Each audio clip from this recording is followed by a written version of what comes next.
რას დავბედით? იმაზე რაც ვაკეთებ და იმაზე მოკლედ დროში.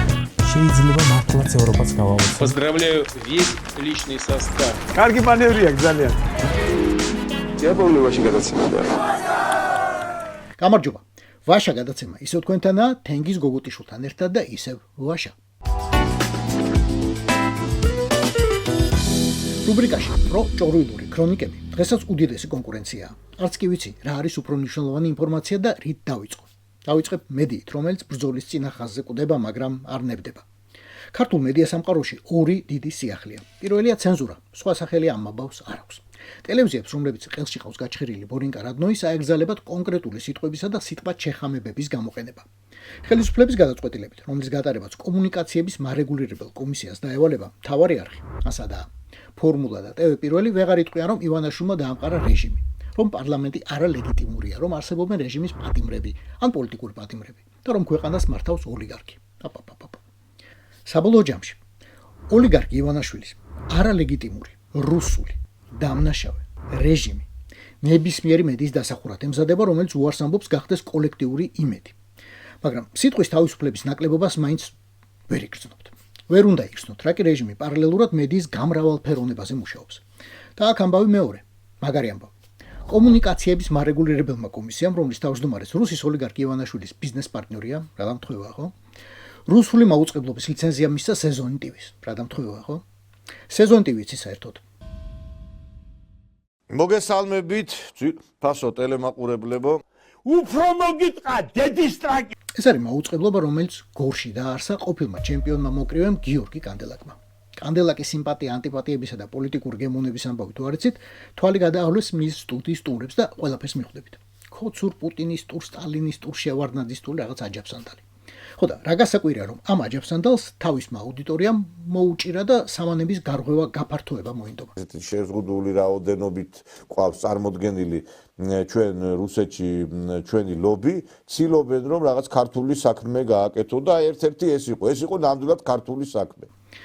მაგრამ მართალი გითხრათ, მეგონა ქოცების ხელში წარმატებული ბიზნესმენი კანდელაკი ახალ წამყვანს იქირავებდა რუსულის მწოდნეს, თუნდაც ყოფილ მეუღლეს. მაგრამ არა.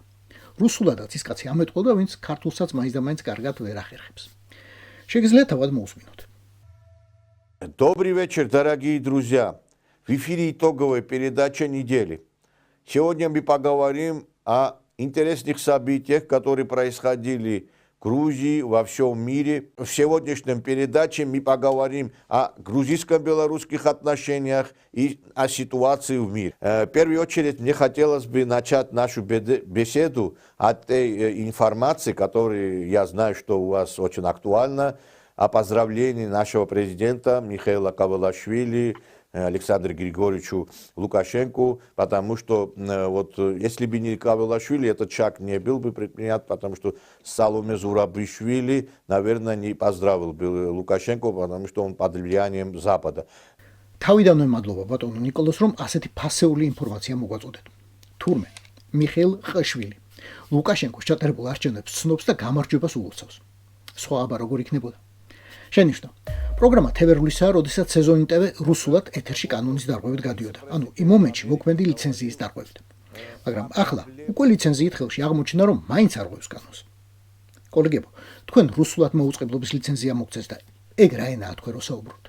Сейчас многие грузины уезжают в Германию, Францию, за копейки они работают. А в Беларуси 20-30 тысячные заводы и консервативное общество, и работа есть. И это вообще-то вот это супер. И для меня лучше белорусские продукты сельскохозяйственные.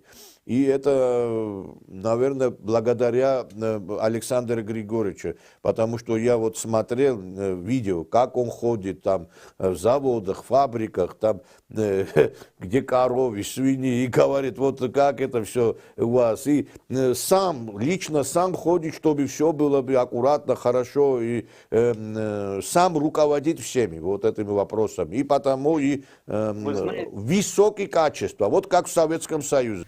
კი გაგიწყნე ლომონოსოვი, კარამზინი და პუშკინი. ებიჭო, გორში რუსულის მასწავლებელი დაილია. სანამ სტუდიაში დაждები და ტექსტს წაიკითხავ, ის ორ თუ სამი ფურცელი ვინმე მწოდნეს წააკითხე, კანარა დაგიждდება. Adzież rod sklanienie ime существительное ime прилагательное глагол არ არის ეგ მარტივიანა და ნუ მოიჭრი თავს ამხელა რუსკი მირის წინაშე ნიკოლოს. მე თავარი არ მესმის. საერთოდ რატომ აიტკივეთ აუტკივარი თავი? თუ რაც აიტკივეთ არ ვიცი. რომელი აუდიტორიის დაფარვას ცდილობთ? ვის ინფორმირებისთვის ირჩევით? გონიათ მან დაი გორის გვერდზე გამყოფ ხასიკი დარჩენილი ოსები მოგისმენენ რა კი რუსულად ლაპარაკს იბრალებთ?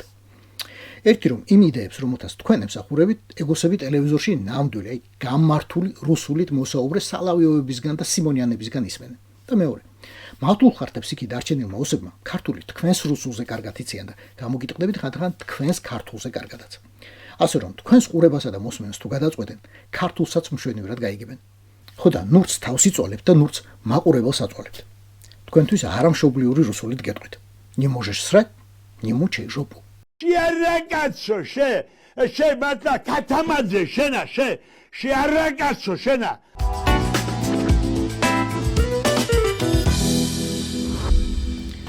ადამიანების არ იყოს, ქვეყნებსაც აქვთ მუდმივი საფიქრალი. ხვალ რომ რამე დამემართოს, ჩემი პატრონი ვინ იქნება? ევროკავშირი ჩვენ არ გვინდა, ნატო ჩვენ არ გვინდა. აბა ვიღა მოქმედავს. არინერვიულად გამოგვიჩინდა ჭირის უფალი. ისეთი რომელსაც არასდროს დავიწყებიოთ. მაშინაც კი, როდესაც ჩვენ ვცდილობდით მის დავიწყებას. ამ მოშლა საერთოდ მეხსიერებიდან, გულიდან. SOR-ზე მოგახსენებთ. რუსეთის საგარეო დაზვერვის სამსახურზე, პრიმაკოვის ბადლმა. საგარეო დაზვერვა ზოგადად რას აკეთებს? აი, რასაც აკეთებდა ჯეიმს ბონდი მაგალითად. კაზინოში თამაშობს, ბერეტასა და ვალტერს ისვრის, დადის ასტონ მარტინით, სვამს ჯინს არყით, იგერიებს ბოროტიძალების დაქირავებულ მკვლელებს და ვერ იგერიებს ყველაზე ლამაზ ქალებს. და SOR-ი რას აკეთებს? SOR-ი იქცა რუსულ ასავალ-დასავალად, უკეთებ შემთხვევაში პოზიტივით. მსოფლიოში არ არსებობს არც ერთი დაზვერვა, რომელიც პრიმიტიულ პროპაგანდაზე დახურდებდებოდა, გარდა პუტინისა, რომელიც ამ დაზვერვის პოდპოლკოვნიკია სხვათა შორის. რუსეთის საგარეო დაზვერვის პრესბიურო იტყობინება, რომ დასავლეთში დამწუხრებულნი არიან საქართველოს სურვილით გათავისუფლდეს ქართველი ერისთვის უცხო ფასეულობების მატარებელი ლიბერალ გლობალისტური ძალების თავსმოხვეული მეურვეობისგან. საქართველოსთვის ბრძოლა სათავეში ბრიტანელები ჩაუდგნენ. აჰა, ხო ამბობდი ჯეიმს ბონდი მეთქი. ახლა ეგ რუსეთსა და ტრადიციულ ფასეულობებს საქართველოში დაუპირისპირდება. SOR-ი ამას გვეუბნება საკუთარ ოფიციალურ ვებგვერდზე და როგორ გინდა რომ არ დაიჯერო. ლონდონი აპირებს საგრძნობლად გაზარდოს ოპოზიციური ქართული არასამთავრობო ორგანიზაციების დაფინანსება და მიზნად ანტისამთავრობო მოღვაწეობის რადიკალიზაცია დაუსახოს. ძირგამომთხრელი საქმიანობისთვის ბრიტანეთის საგარეო საქმეთა სამინისტრომ შეარჩია ახალგაზრდული ფემინისტური და LGBT თემის ასამდე ორგანიზაცია. ნახეთ, სადურტყამე ბორია ივანაშვილს პირდაპირ კაცურ ღირსებაში. LGBT-ებს არ დანებდე, იმნაირებს თავი არ დაამხობინო ბიჭო. ამათაც მეტი რა უნდათ, კაცი კაცია, ქალი ქალია, ნაცი რადიკალია, რუსი ერთმორწმუნეა და ჩვენთვის სიკეთის გარდა არაფერი უნდაო. მაგრამ რუსი რაზვედჩიკების მოგონილი ანეკდოტი ამით არ სრულდება. მომავალ ბოევიკებს ასწავლიან, როგორ დაუპირისპირდნენ პოლიციას ქუჩის აქციების დროს. გვერდი აუარონ ციფრულ კონტროლსა და მოამზადონ დივერსიები. ახლა წარმოიდგინეთ LGBT თემი და ფემინისტები, რომლებიც რკინიგზებს აფეთქებენ, ფოსტას იერიშით იღებენ, კიბერტერორით ართმევენ ბორიას კრიპტოვალუტაში დამალულ მილიარდებს და საწყალ პოლიციელებს ამტვრევენ ხერხემალში. ხოცი ამას ჭამს. იმის გათვალისწინებით, რომ ბრიტანეთმა სანქციები დაუწესა ჯერჯერობით რამდენიმე ქართულ ჩინოვნიკს, ვახტანგ გომელაურს, ხარება მარებებსა და კიდევ ვიღაცებს. ზუსტად ასევე, რუსის რაზვედჩიკებმა ქოცებს აჭამეს ბაიდენის საიდუმლო გეგმები, რომლებიც ასევე SOR-ის პრესბიუროს სახელით გახეთქეს 2024 წლის ივლისში. მაშინ ამტკიცებდნენ საქართველოში ოქტომბერში რომ არჩევნები იქნება, ბაიდენს უკვე დაგეგმილი აქვს მმართველი პარტიის, ქართული ოცნების დისკრედიტაცია და ჰოლივუდის საუკეთესო ტრადიციით შეთითხნილი სცენარით საქართველოს ყველა უბედურებაში რუსეთი დადანაშაულებაო. ციტატის დასასრული. იმავე განცხადებაში ამტკიცებდნენ რუსები, არჩევნების შემდეგ ხალხი ქუჩაში რომ გამოვა, ეგ ამერიკული ყვალი იქნება და იმავე სიზამე, რაც კიევის მაიდანზე ქნეს 2014 წელს, სადაც ისევ ციტატა. სამცხერპლოზე მიიტანეს ასობით ადამიანის სიცოცხლე, ვინც დაქირავებულების, მათ შორის ქართველი სნაიპერების ხელით დახოცეს. ციტატის დასასრული. ბოლოს კი პრიმაკოვის ნაშიერებს თებერვლის ბოლოს გავახსენდით. როდესაც ნახეს, რომ პროტესტი არაფრით გაჩერდა, ქოცების გულის გამაგრებას სადეს, რა თქმა უნდა, ყველაფერი ისევ დასავლეთის მავნებლობით გაამართლეს. ოღონდ ამჯერად მეტი კონკრეტიკით. ევროკავშირის საელჩო ყოველ მომიტინგის დღეში 120 ევროს უხდის და თუ ოცნება ეცდება ეს ნაკადი შეზღუდოს ნაღდ პულს სომხეთიდან შემოიტანენო. ევროკავშირის იქაური საელჩოს გამოგზავნოსო. მეგობრებო, უნდა გითხრათ, რომ ამის გამოქვეყნების დღიდან ვცდილობ გამოვითვალო რა ფული იხარჯება პროტესტზე. მომიტინგეთა რაოდენობას იმედის დროინით ვითვლი, რა თქმა უნდა. იქ ხომ იცით ყოველთვის ყველაზე ნაკლები ჩანს. ამ რიცხვს შემდეგ ვამრავლებ 120 ევროზე და ამხელა ევროკავშირის ბიუჯეტი მაინც მხოლოდ აპრილის ბოლომდე, მაისამდე მეყო. მერე ევროკავშირიც კი გამიკოტრდა. ხოდა რითი უდგას სული საერთოდ? ამ ჩვენო მომიტინგეებმა ცოტა ფასი თუ არ დააკლეს, წელს მაინც აღმოჩნდებიან მართალნი სულ 100%-იანი ექსპერტები ლალი მოროშკინა და დემურ გიორხელიძე. ამ ზამთარს ევროპა ნაღდად ვეღარ გადაიტანს.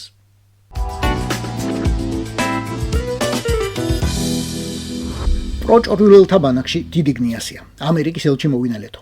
ელჩმა დანიგანმა ნამდვილად გაავრცელა განცხადება მივდივარო. საქართველოს ხომცი სხვა კლიმატია.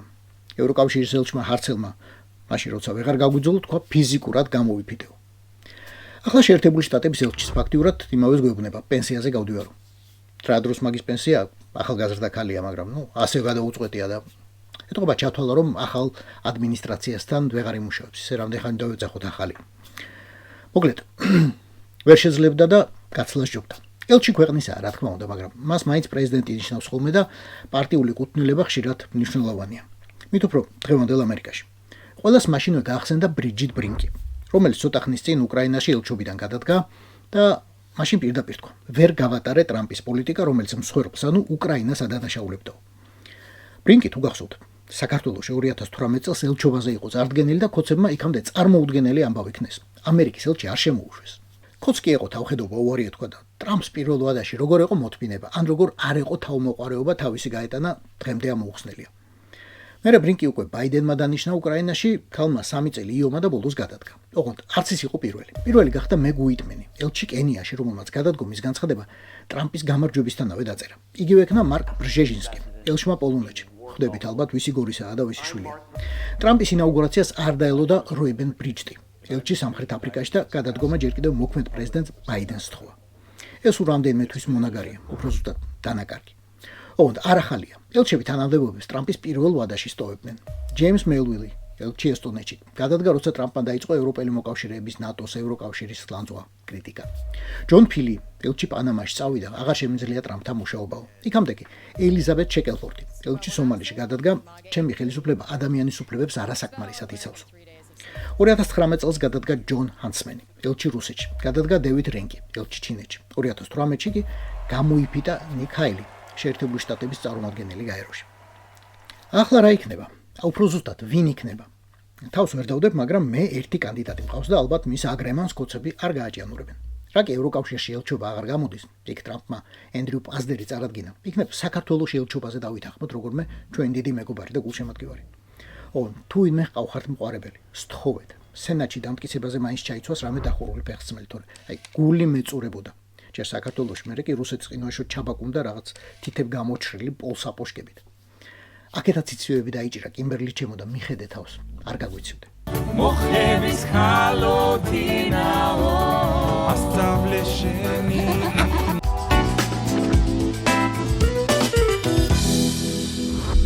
12 ივნისს ჩვენ ყველანი უკლებლი დიდ დღესასწაულს ვიზეიმებთ. ჩვენი მეზობელი, ჩრდილოელ მეზობელზე მოგახსენებთ, აღნიშნავს დამოუკიდებლობის დღეს. Უფრო კონკრეტულად, დამოუკიდებლობის ერთ დღეს ორიდან.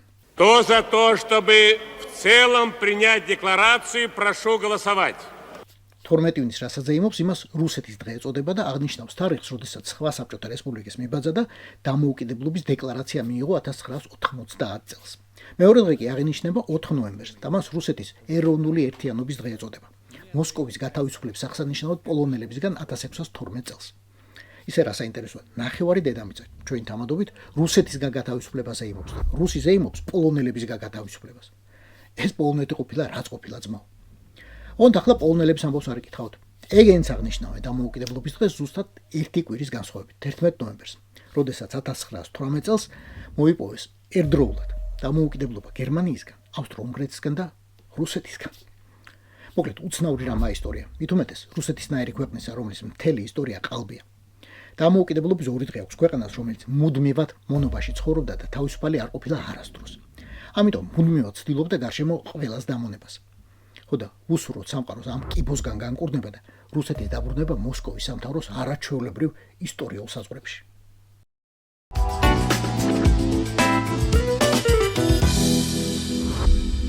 წარმოვიდგინოთ, რომ პუტინი მოკდა. დაამხეს, დააპატიმრეს, დახვრიტეს, ჩამოახჩეს. ამის ნაცვლად ვიღაც უნდა მოვიდეს. აი, ვის ისურვებდით? დემოკრატებს, რა თქმა უნდა. და ვინ არიან რუსეთში დემოკრატები? აი, ესენი. რუსეთში აღარ არიან, რა კი აღარ დაედგომებათ. ხო და დემოკრატები რამდენად არიან, აი ჯერ კიდევ გასარკვევია. ყოველ შემთხვევაში, ასარჩევად საქმე ჩვენ არ გვაქვს. რა კი დღეს რუსული ოპოზიციის ლიდერებად აი ესენი ითვლებიან. ევროპა ვერ იქნება სტაბილური, უსაფრთხო, აყვავებული, თავისუფალი, დემოკრატიული და მდიდარი რუსეთის გარეშე. უბრალოდ შეხედეთ რუკას. ხო, ვიცით, დიდია ეგ დედა. და ახლა ევროპარლამენტმა დაიწყო ფიქრი მისგან თავი როგორ გადაერჩინოს. შეიძლება თუ არა რუსეთი შეცვლა იმდენად, რომ საკუთარ საზღვრებში დაეტიოს და გარშემო ყველას არ მოუწამლოს ცხოვრება.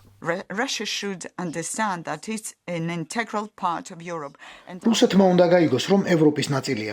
სულ გვეკითხებიან, როგორ დავეხმაროთ ომის მოწინააღმდეგე დემოკრატიულ მოძრაობას რუსეთში. დახმარება თუ გსურთ, უკრაინა გადაარჩინეთ პუტინისგან. In Russia, please save Ukraine from Putin. კარგი სიტყვა ავაღიაროთ. ჯერ მართლა უკრაინაა გადასარჩენი და მერე ყველა და ყველაფერი დანარჩენი. The prisoner exchange last August saved 16 of us. შარშანდელი აგვისტოს წვეთა გაცვლამ პუტინის გულაგიდან 16 ადამიანი გვიხსნა, მათ შორის მე და ილია იაშინი. მაგრამ ციხეში დღეს 3000-ზე მეტი პოლიტიკური პატიმარი რჩება, მეტი ვიდრე 80-იანი წლების საბჭოთა კავშირში. Than they were in the whole of the Soviet Union. ევროპარლამენტში რუს ოპოზიციონერებს კარგად იღებენ, მაგრამ აღმოჩნდა, რომ ბოლომდე მაინც არ ენდობიან. But we shouldn't harbor any delusions. ილუზიებს არ უნდა მივეცეთ. ცვლილებები რუსეთში ვერ შეცვლის უამრავი რუსი იმპერიალისტის მსოფლმხედველობას. პოლონელებმა ეს ძალიან კარგად ვიცით, რადგან საუკუნეების განმავლობაში პოლონეთი რუსული იმპერიალიზმის მსხვერპლი იყო. მიუხედავად იმისა, ვინაა ხელმძღვანელი რუსეთში. Of who is at the helm of Russia. პუტინის ოპოზიციონერების გასამართლებლად უნდა ითქვას, რომ დარბაზში მათზე უფრო რუსებიც დაყვნენ. ერთი პოლონელი, ვინც იძახა, რა ჩვენი საქმეა სხვა ქვეყნის ლიდერების ცვლაზე ზრუნვაო. I don't think it is our role here to change anybody else's mentality or governments. მეორე გერმანელი, რომელიც სულ ახალი დაბრუნებულია მოსკოვიდან, სადაც 2 კოლეგასთან ერთად 9 წითელ მოედანზე სულ მიხაკებით ირბინა. The view of Kaja Kallas. რამდენად იზიარებთ კაია კალასის აზრს, რომ რუსეთი უნდა დამარცხდეს და რას ფიქრობთ ყირიმი უკრაინა? Do you believe that Crimea is part of Ukraine? ამ თავარი რაც უნდა იცოდეთ საათნახევრიანი სხდომიდან. არც ერთმა რუსმა ოპოზიციონერმა ამ კითხვას არ უპასუხა. რატომ არ უპასუხა? თქვენ უპასუხეთ თქვენთვის. ჩვენ კი გვახსოვს ნავალნი როგორ ამართლებდა თავდასხმას საქართველოზე 2008 წლის აგვისტოში. მერე მოიხადა ბოდიში, მაგრამ ასევე მოუწევთ დიდი ბოდიშები მის ცოლსას და სხვებსაც უკრაინელებთან რაკი ცოტ-ცოტა პუტინი ჩანს ყველა რუს დემოკრატში ზის.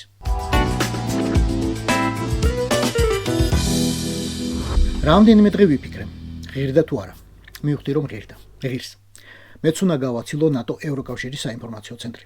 ჩემი წილი და ქვეყნის წილი. მაშასე, მეგობრებო, დღეს ჩვენ ამ ახალგაჭრილ საფლავთან საერთოდ კივილმა და უბედურებამ შევკრიბა. უკანასკნელ გზაზე ვაცილებთ საინფორმაციო ცენტრს ნატოსა და ევროკავშირის შესახებ. ზოგისთვის ის მეგობარი იყო, ზოგიერთისთვის მეგობარი და თანამებრძოლი, ზოგისთვის მეგობარი, თანამებრძოლი და შვილობილი. ჩემთვის ცენტრი იყო შვილობილიც და შვილიც. 4 სრული წელი მისი დირექტორი ვიყავი და თუ გამოვიყენებ სტანდარტულ ფრაზას, ეს იყო ჩემი ცხოვრების საუკეთესო წლები, მეთქი არ მოვიტყვები. საუკეთესო იმიტომ არა, რომ იოლი იყო, პირიქით, რთული იყო და იმიტომ. საუკეთესო იმიტომ, რომ საუკეთესო საქმე გვაკეთეს საუკეთესო ადამიანებთან ერთად. და ამდენ წლის შემდეგ ყოველ მათგანს პირადი მადლობა მინდა უთხრა. ამ წუთის დადგომისა 2012 წლიდან მეშინოდა, სადღაც 2017-18 წლებში მივხვდი გარდაუვალი იყო. ბაობაბი შეკვეთილში ლპება და ხმება, ჰავა არ უწყობს ხელს. ზუსტად ასევე, ქოცის საქართველოში ვერ ხარობს ნატო და ევროკავშირი. უცხო სხეულია, რომელიც ვერ გაიდგამს ფეს რუსის მოწამლულ ნიადაგში. ცენტრმა უკანასკნელ წლებში ტრაგიკულ აღსასრულამდე ბევრი იწოლა. უკვე ვეღარ იყო ის ცენტრი, როგორადაც ჩვენ ვიცნობდით. მაღალი, აქტიური, საქმიანი, ავტორიტეტული. ხოცების გადასხმულმა სისხლმა საბოლოოდ შეურყია ჯანმრთელობაცა და ავტორიტეტიც. მისი დირექტორის ვინაობა კი საზოგადოებამ მხოლოდ მაშინ გაიგო, როდესაც საკუთარ რუსის კანონზე ხელმომწერ ქმარს გადაეფარა ფარად. ჩვენ ჭირის უფლებმა ცენტრის უკანასკნელ საქმეებს რომ გადავავლოთ თვალი, მის Facebook-სა და ვებგვერდს შარშანდელ შემოდგომამდე უნდა ჩავყეთ. 2024 წლის ოქტომბრის შემდეგ ნატოსა და ევროკავშირის საინფორმაციო ცენტრს საკუთარი არც ერთი ინფორმაცია არ გამოუქვეყნებია. გარდა მინისტრად წოდებული ვიდმე ბოჭორიშვილის კაბინეტური ქრონიკისა. შეხვდა აზერბაიჯანის ელჩს, იმოგზაურა უნგრეთში. შეხვდა ჩინეთის ელჩს, იმოგზაურა უნგრეთში. შეხვდა თურქმენეთის ელჩს, იმოგზაურა უნგრეთში. და ბოლოს ყველას მიულოცა დამოუკიდებლობის დღე. ყველას თავისი ცენტრი ჰქონდა. ყველას თავისი ცენტრი მოუკვდა. ჩემი ცენტრი იყო გუნდი, რომელიც მართლა მუშაობდა საქართველოს დასავლურ ინტეგრაციაზე. კონსტიტუციაში საგანგებოდ ჩაწერილი 78 მუხლის გარეშე. რწმენითა და ვნებით, რომ მართლა ასე იყო საჭირო, რომ მხოლოდ ასე იყო საჭირო. იცი ჩემო მკითხველო და მაყურებელო, ეს 4 წელი რა 4 წელიწადია. ადამიანები რომ მოლოდინით კითხულობდნენ, როდის მიგვიღებენ ნატოშიო და მერე ბრაზობდნენ, რატომ დღესვე და ხვალვე არაო. ქვეყანა, რომელიც ზედმეტი აქტიურობით ხანდახან ღლიდა კიდეც დასავლელ მეგობრებს. ქვეყანა, რომლისთვისაც ჯერ კიდევ დახურული იყო დღეს სრულიად გახსნილი ისტორიული ფანჯარა. წლები გავიდა და ისტორიული გარემო შეიცვალა, თუმცა ახალ მსოფლიოს, ახალ ევროპას უკვე სრულიად სხვა საქართველო დახვდა. სხვა საინფორმაციო ცენტრით, რომელიც მეხუთე ბორბლად მიაბა საგარეო საქმეთა სამინისტროს კოცმა. წლები გავიდა პატიშსა და გადაძახილში ევროპიდან. მოდი ჩვენთან, მოდით, ძალიან გვინდა რომ ჩვენი წევრები გახდეთო. საქართველოდან აპაპაპა, თქვენაირ ევროპა ჩვენ არ გვინდა, გვიჯობს უფრო ღრმად ჩავეფლოთ რუსულ ჩაჩმაშიო. წლების განმავლობაში ცენტრის მთავარი სარქმელი ერთი იყო: ნატო, ევროკავშირი, დიდი ევროპა, დიდი დასავლეთი. მშვიდობის და კეთილდღეობის ზონაა, მაგრამ წლების შემდეგ ქვეყნის ხელისუფლებამ დაიწყო მტკიცება, რომ ომის პარტია ზუსტად აი ის დასავლეთია. მშვიდობა და კეთილდღეობა კი ჩრდილოეთში უნდა ვეწებოდო. გლობალური რუსების პარტია დღეს დარწმუნებულია, რომ ამ ცენტრის გაუქმებით რეჟიმს გაუმყარა საძირკველი. სინამდვილეში კიდევ ერთი დიდი ორმო გამოუთხარა. ცენტრის სიკვდილითაც ისტორია იწერება. სიკვდილის ცნობას ოფიციალურ ბრძანებაში ლიკვიდაცია ეწოდება. ბრძანებას კი ხელი მოაწერა მინისტრის მოადგილემ, ვისი ოჯახური ბიზნესითაც იშვა ტელევიზია იმედი. ამ ხრივაც ყველაფერი ლოგიკურია. რუსული პროპაგანდა დასავლურ ინსტიტუციებს ვერ გუობს. იმ 4 წლის ამბების მოყოლად მე შემიძლია ძალიან დიდი ხნის განმავლობაში, მაგრამ დღეს მთავარი ჩვენი გუშინდელი დღე აღარაა. დღეს მთავარია, რომ ხვალინდელი კალენდრიდან ქოცებმა ევროპა და დიდი დასავლეთი ბოლომდე წაშალეს. ცხადია თავისი ინსტიტუტებიანად, ურთიერთობებიანად, მიზნებიანად, გარანტიებიანად, ღირებულებებიანად და ადამიანებიანად, ვინც უკეთესი მომავლისთვის შრომობდა. ახლა კი მხოლოდ ბრძოლის გზა დაუტოვეს. როგორც ადამიანი და ყოფილი დირექტორი, მზად ვარ რომ დავემშვიდობო ნატოსა და ევროკავშირის ცენტრს. როგორც მშობელი, არ ვარ მზად დავემშვიდობო ნატოსა და ევროკავშირს. ჩემი შვილებისთვის. ოლე. ოლა.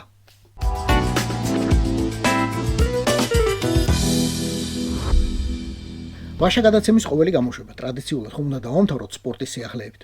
ხო და? მაქვს თქვენთვის ერთი ამბავი, რომელსაც მე მგონი არასაკმარისი ყურადღება დაუთმო ქართულმა მედიამ. სუსის ქვეკანტორა, რელიგიების სახელმწიფო სააგენტო იტყობინება, რომ დასრულდა საქართველოს ჩემპიონატი ჭადრაკში. რელიგიებს შორის. გამარჯვებული გამოვიდა, გამოიცანით ვინ? საქართველოს მართლმადიდებელი ეკლესიის გუნდი. მეორე ადგილი დაიკავეს მუსლიმებმა, მესამე კი ლუთერანებმა. ოღონდ არ გეგონოთ, რომ ჩემპიონატზე უკომპრომისო ბრძოლა არ წარიმართა და კონკურენცია არ იყო. იყო და მერე როგორი. ამ სამის გარდა შეჯიბრში მონაწილეობდა სომეხთა სამოციქულო მართლმადიდებელი ეკლესიის საქართველოს ეპარქია. ლათინ კათოლიკეთა კავკასიის სამოციქულო ადმინისტრაცია, საქართველოს ებრაელთა კავშირი, ქრისტიან ბაპტისტთა ეკლესიების გაერთიანება და იეზიდთა სასულიერო საბჭო. თუ ეს დიდებული ამბავი წინა წლებში გამოგჩათ, იცოდეთ, რომ წლევანდელი ჩემპიონატი რიგით მეოთხე იყო და საპატრიარქოს გუნდი შარშანაც გამარჯვებული გახდა.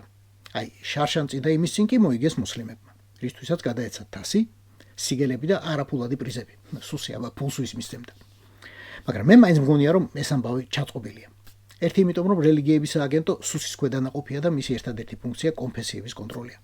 მთავარი მიზეზი კი, რატომაც ვფიქრობ ამას, მონაწილეთა სიაა. ეს ქრისტიანები და მუსლიმები რო ინაწილებთ მთელს პიედესტალს 4 წელია.